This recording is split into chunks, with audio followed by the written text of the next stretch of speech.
Hi everyone, I'm Roy Smith, and behind me is my N-scale Union Pacific Evanston subdivision layout.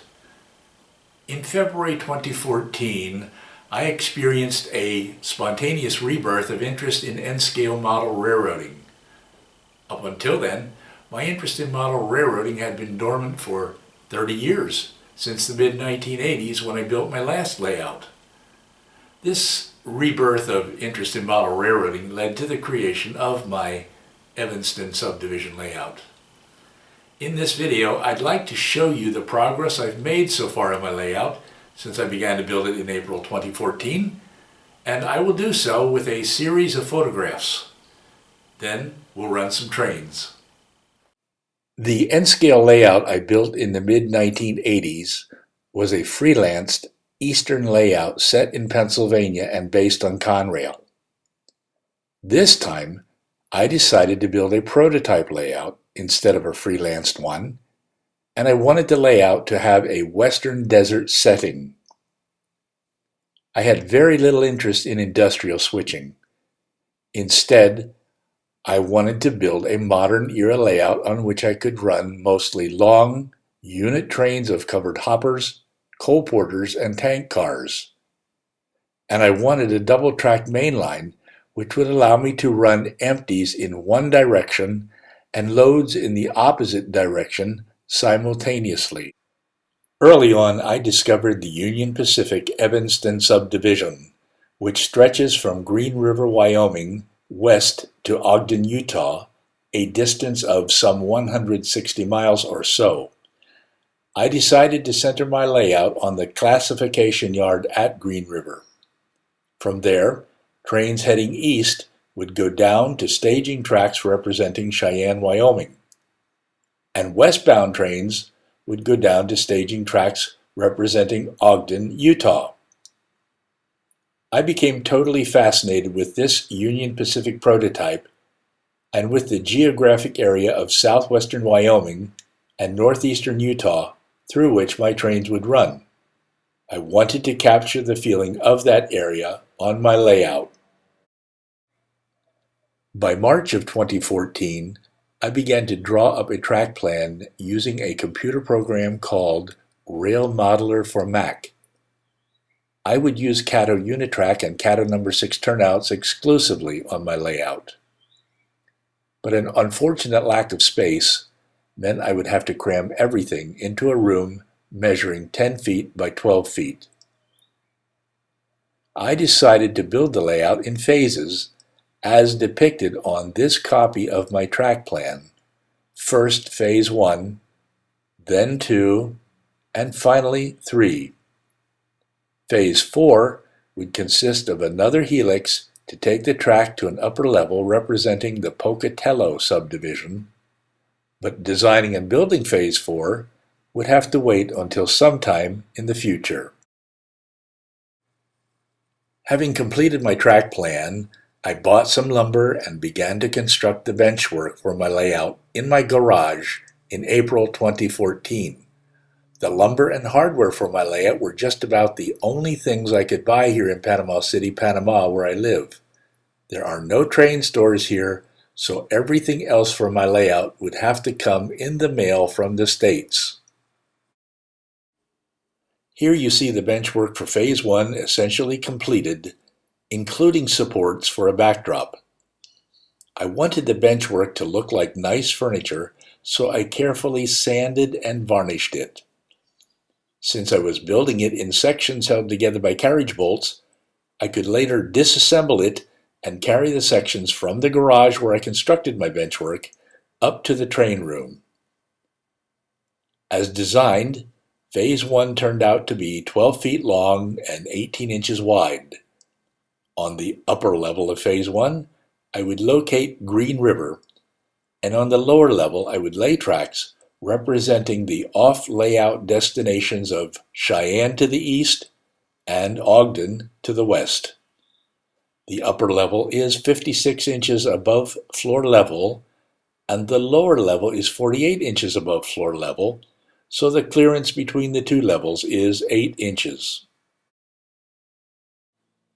In June, I began to work on Phase 2.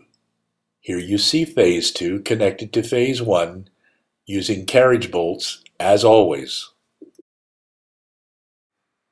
I bought a helix kit from Ashland Designs for Phase 2 in order to connect the upper and lower levels of the layout.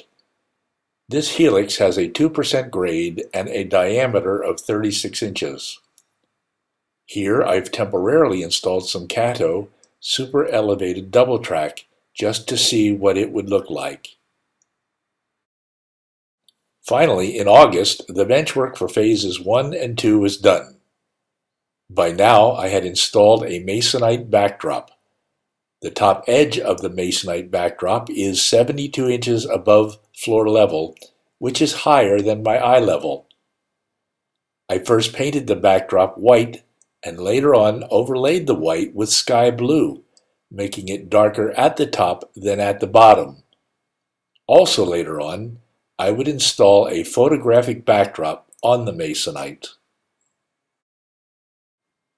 So I disassembled the completed benchwork and carried it in sections upstairs to the train room where I reassembled it. Here you see phases 1 and 2 reassembled in the train room. Then I began to lay track and do preliminary wiring. First, I did the lower level track before reinstalling the benchwork for the upper level. I used a 1-to-1 full-size printout of my track plan to help me position the track. After finishing the lower level track work, I reinstalled the upper level benchwork as well as the masonite backdrop and began to lay track there for Green River Yard. I placed Cato terminal rail joiners every 3 or 4 feet of track to bring current to the track. In no time, I had a bunch of feeder wires hanging down under the layout. As I dropped the feeder wires, I carefully labeled each one on a piece of masking tape affixed to the wires and identified each one on my track plan. Later on, I would connect the feeder wires to barrier strips, as you see here, and the barrier strips to bus wires. By September, I had finished the track work on both levels of Phase 1. In addition, I had affixed a photographic backdrop to the masonite using spray adhesive. The photo backdrop is very important in trying to capture the feeling of the area I am modeling. Then, I installed 1/8 inch thick cork roadbed between the tracks at Green River. This cork roadbed reduced the apparent height of the Cato track in the yard. Having installed the cork roadbed between the tracks, I began to paint the track and roadbed with a dark gray latex paint. I had decided that I wanted all of my track, including the rails, ties, and ballast, to be a dark gray color. After that, I spent quite a bit of time putting together the fronts of 3D structures for Green River. Most of this work was preliminary, and I still have a lot of work to do or redo with structures and streets.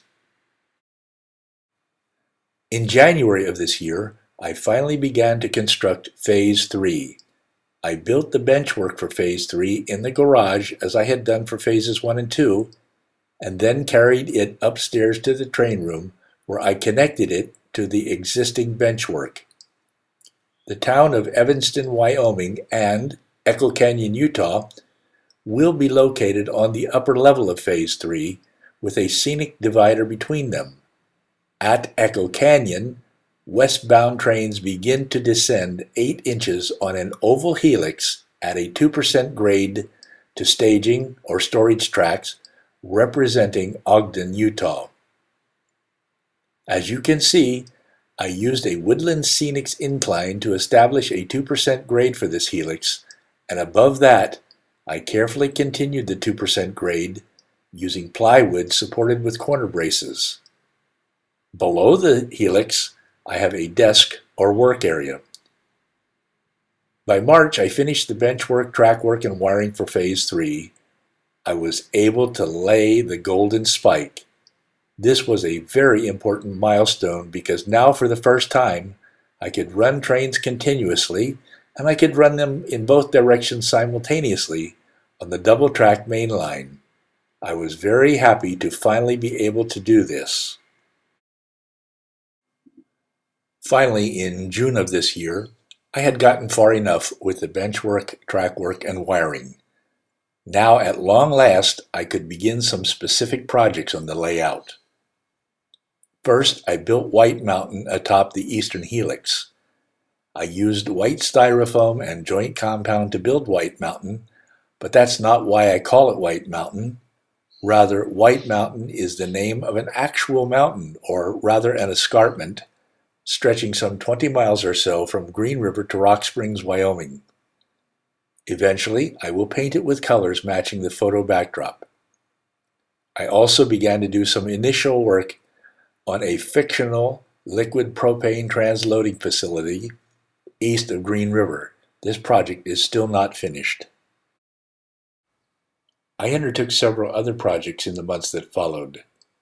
I built a pedestrian bridge near the western end of Green River Yard, using parts from 6 different kits and replicating the pedestrian bridge on the prototype.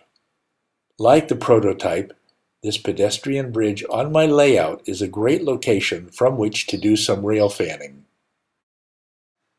I also began work on a highway overpass near the east end of Green River Yard, using parts from 3 different kits. This overpass carries Wyoming Highway 530 over the yard on both the prototype and on my layout. It is still not finished. Then I began to build a maintenance and refueling facility at the west end of Green River Yard. I paved the area for this project with spackling paste. For the maintenance building itself, I modified a Tomix engine house to more closely resemble the prototype at Green River, and I installed Snyder fuel cranes. This picture was taken from the pedestrian bridge that crosses the yard.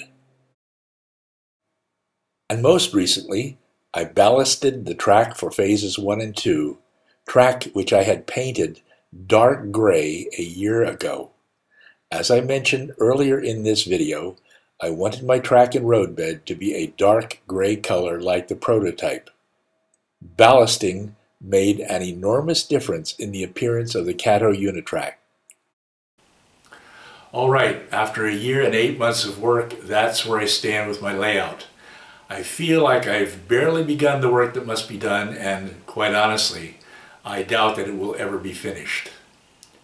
Right now, speed matching my diesels is a priority so that I can run them in prototypical consists.